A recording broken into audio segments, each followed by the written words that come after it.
welcome to Living Traditions Homestead. My name is Sarah, and today I come to you with a confession. I have been a terrible kombucha keeper, and I've actually completely let this kombucha go to vinegar. It's completely ruined as far as drinking it just as a nice kombucha drink goes, but not all is lost.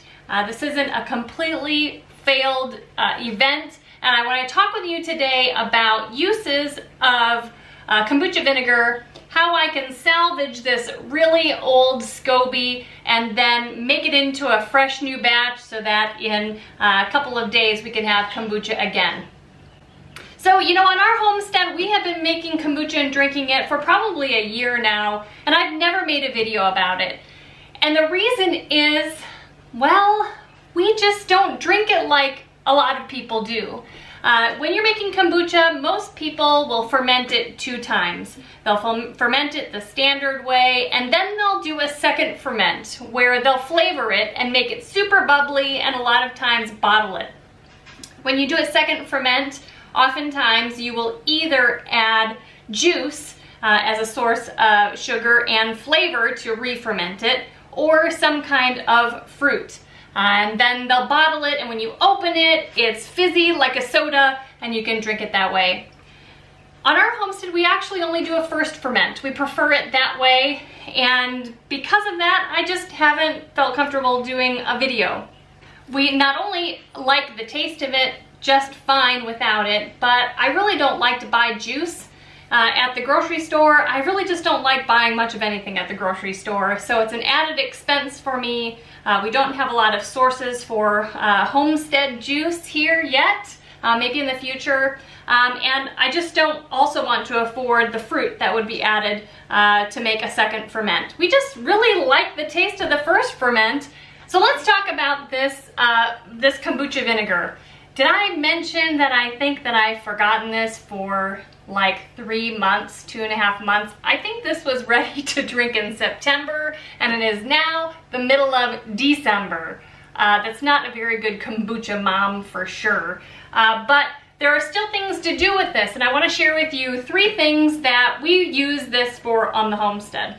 But first, let's take this out and see what it actually looks like. Let me bring you up close so you can see what this SCOBY looks like by now, so we can check it out to see if there's anything bad or rotten or, you know, moldy about this kombucha SCOBY, and see if it's still good to go forward, and just to see what 3-month-old kombucha vinegar looks like.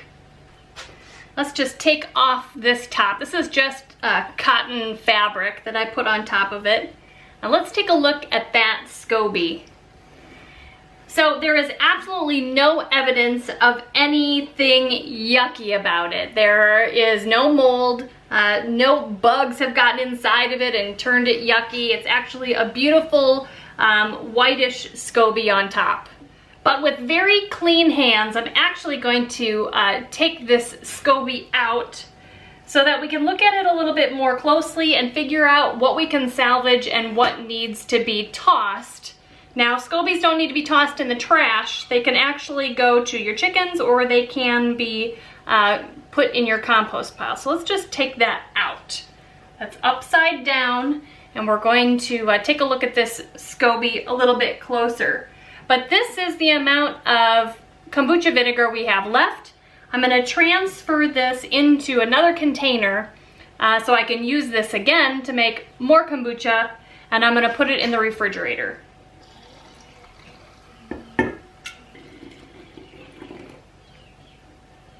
I'm going to keep at least 1 cup of it in the bottom of here so that we can use it as starter liquid in our next batch. Now that we have the SCOBY out and on the plate, I want to talk with you a little bit about what is going on here and what we're going to save and what we're not going to save. So here is our giant thick SCOBY here, and this one down here is actually the original SCOBY that went in, and you can see that it's a pretty much a darker color than the rest of the SCOBY, and this is actually peeling off. So when I put it into the kombucha originally, it was like this. and the original SCOBY was down here. And over time, it has created more and more layers of SCOBY on top of it. And so this is all a living entity.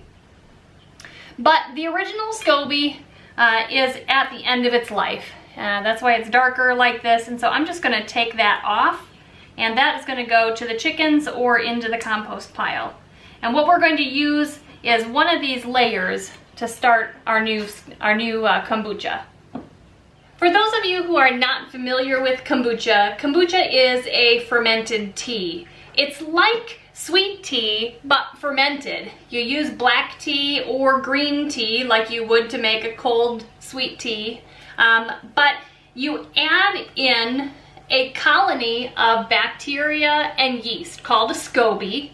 SCOBY stands for Symbiotic Culture of Bacteria and Yeast. And when you put that SCOBY in a solution of tea and sugar and leave it in a warm place for several days, in my case it's generally 9 days, the end result is a fermented tea that is still kind of on the sweet side, a little bit effervescent, and it's very, very tasty. There are some health benefits to kombucha, although there has been some argument in the science world about what the benefits are or if there are any, but I can tell you from experience that our family has benefited from it tremendously. There are a lot of antioxidants in kombucha, which is great for your immune system, and there's a lot of great probiotics, which are fantastic for gut health. We in our family have noticed a tremendous difference in our health and well-being when we are actively drinking kombucha on a daily basis. Kombucha isn't very complicated to make. I'm going to make a batch today with leftover SCOBY and some of the kombucha vinegar that is left over, and I'm just going to show you how easy it is. The first thing that we need to do to make kombucha is to make tea, actually a sweet tea. And the instructions that I follow are from an information card that I got along the way from a company called Joshua Tree Kombucha. And I'm actually going to take a picture of this so you can actually have it as reference as well. And I'm going to post this on our Instagram account. You can find us at living_traditions on Instagram. So I'm actually going to be filling this entire thing up with tea, but we need to brew some tea first. I have this water boiling on the stove, and I'm going to just fill this gallon jar up partially with the boiling water, and we're going to add the tea bags.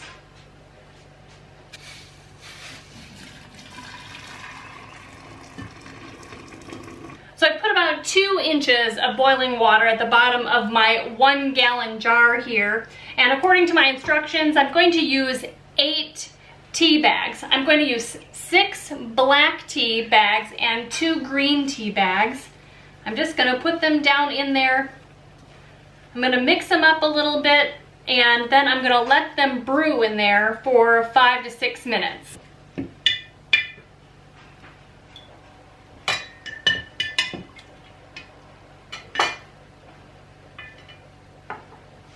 Now that we have all of the tea bags out, we're going to add 1 cup of sugar. Okay, so we're going to mix that in until it is all dissolved. So I'm going to fill the rest of this up with cold filtered water. Just going to give that a stir. I'm actually going to take a temperature reading. Kombucha scobies will actually be killed by too hot of heat. So we're looking for a temperature that's no warmer than 85 degrees.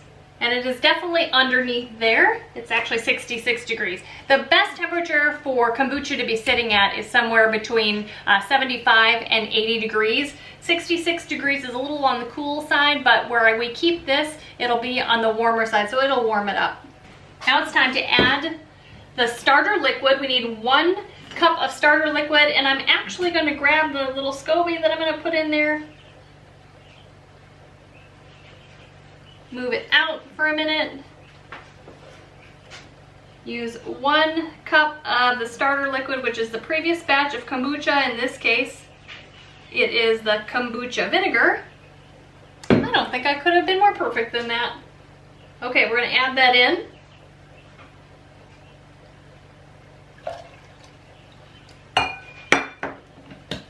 Stir it up.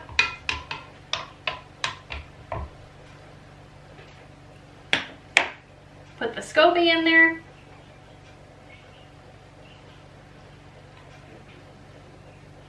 Then I'm going to cover it back up with a piece of cotton cloth and a rubber band. There, that's all done. So this is going to be put into a warm area in a special little place. We have a little cubby for our kombucha to just sit and warm up and ferment. And ours will be done in about 9 days. You can start testing it to see if it's the right flavor or level of sweetness or level of sourness for you after 7 days or so. But generally 9 days is a perfect amount of time for us on our homestead. Now I promised you I was going to tell you what I'm going to use all of this kombucha vinegar for. And the primary way that we are going to use this kombucha vinegar on the homestead is for a hair rinse. On our homestead, we don't use any hair conditioner. In fact, we don't use very many products that, like cleaning products and those kinds of things that are from the store. We really use mostly homemade. There are a couple of things that I haven't mastered yet, one of them being shampoo. The girls and I generally use an apple cider vinegar rinse instead of conditioner. But when we have kombucha vinegar around, we use kombucha vinegar hair rinse instead. The formula for that is really easy. It is 1 cup kombucha vinegar to 3 cups water.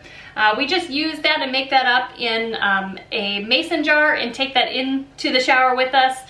Basically, we dump it over our hair when we're done shampooing, leave it in there for the rest of our shower, and then rinse it out really well.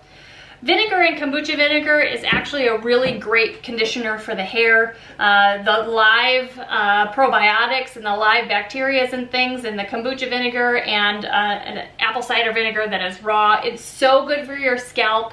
It's actually very good for your hair. Leaves it much more soft than you would ever imagine using a vinegar, and it actually does act like a detangler. You wouldn't think that a vinegar would be a detangler, but mixed with water and used on your hair and rinsed out, it's actually amazing. Try it. I bet you'll like it.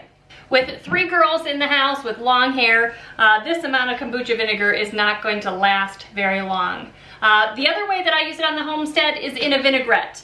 If you're making homemade vinaigrettes, which I highly recommend, you can substitute the kombucha vinegar for any of the other vinegars that you would use. However, because kombucha vinegar is not as strong tasting, it's not as acidic, you'll want to double the amount of vinegar when you're using kombucha vinegar. The last way that we're going to use this on the homestead, and it doesn't use very much of the kombucha vinegar, I'm going to turn this into a toner, a facial toner for the girls. I have 1 teenage girl and 1 pre-teenage girl, and they're starting to go through the time where they are washing their face a couple times a day to control any outbreaks of acne, and kombucha toner is amazing. You can actually use it just plain kombucha vinegar on your face with a cotton swab. Just put it on there and let it dry, or you can mix it with aloe vera juice. And the proportions would be a ½ cup of kombucha vinegar to a ¼ cup aloe vera juice that you would buy in the store,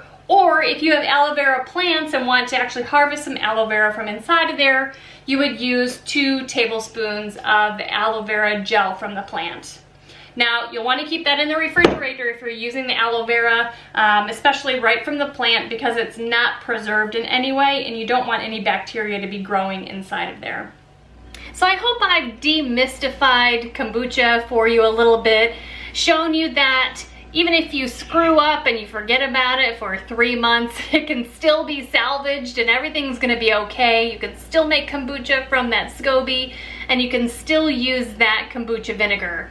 I also hope that I made it seem not so complicated. When I first started, I was kind of intimidated by a first ferment and a second ferment, and actually the first ferment tastes fantastic for us, so we don't even have to mess with that second part. You guys, I hope you try kombucha. I hope if you screw up, you don't just throw it away. I hope you try some of the ideas that I've given you today.